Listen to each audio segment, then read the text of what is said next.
Bonjour, c'est Jean-Yves Andé. Je suis coordinateur du projet de préparation de la Côte d'Ivoire à l'accès au financement climatique.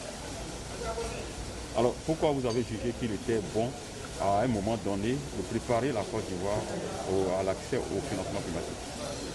Il faut dire que le problème du changement climatique, comme on l'a dit ce matin, est un enjeu très capital en fait. Et pour faire face à ce défi de changement climatique, il faut des ressources financières en fait.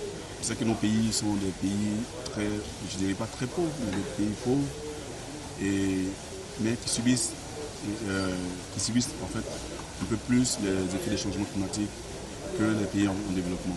Donc il était important pour nous, dans le cadre de ce projet-là, de cet appel à proposition, qui a émis la base en 2014, de soumettre une offre pour que nous soyons éligibles à ce fonds-là, pour pouvoir préparer nos acteurs aussi à la mobilisation des ressources, puisqu'il est important pour les pays d'avoir des ressources financières pour lutter efficacement contre le changement climatique.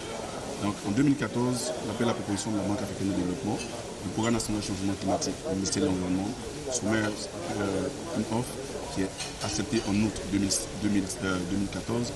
En décembre 2016, nous avons un accord de financement pour accompagner le pays à la mobilisation des ressources financières pour lutter efficacement contre le changement climatique. Alors, quelles sont les différentes activités qui vont être réalisées dans la mise en œuvre de ce projet?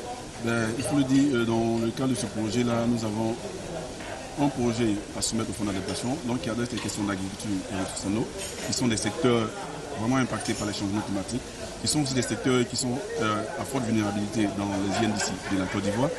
Et deuxième chose, il y a un autre projet de bioénergie, donc ça adresse les questions d'énergie aussi, qui est un secteur qui est identifié dans les CDN de la Côte d'Ivoire. Et un autre projet, c'est le système d'alerte précoce multirisque en fait. Donc, trois projets dans le cadre de ce projet, de ce grand projet-là, à soumettre à différents fonds. Donc, il y a le fonds d'adaptation, donc agriculture et ressources en eau pour le fonds d'adaptation, bioénergie, système d'alerte précoce pour le fonds vert le climat.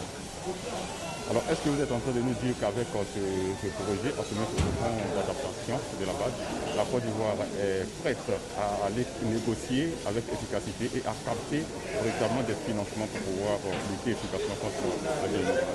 En effet, toujours dans le cadre de ce projet de préparation de la Côte d'Ivoire à l'accès au financement climatique, il y a une des activités majeures de ce projet-là qui est d'outiller les acteurs nationaux. Donc, il y a 40 acteurs nationaux qui ont été formés à la formulation, la mobilisation de ressources selon les critères de la finance climatique.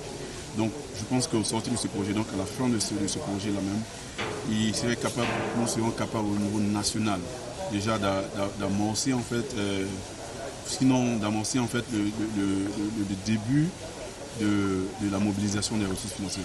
C'est vrai, il y a plein de projets qui sont mis en œuvre en ce moment. Il y a des projets pilotes, comme l'ont dit certains collègues ce matin, mais il y a des projets d'envergure nationale, structurants qui sont en train d'être développés et selon toujours les critères de la finance climatique. Merci beaucoup. Je vous en prie.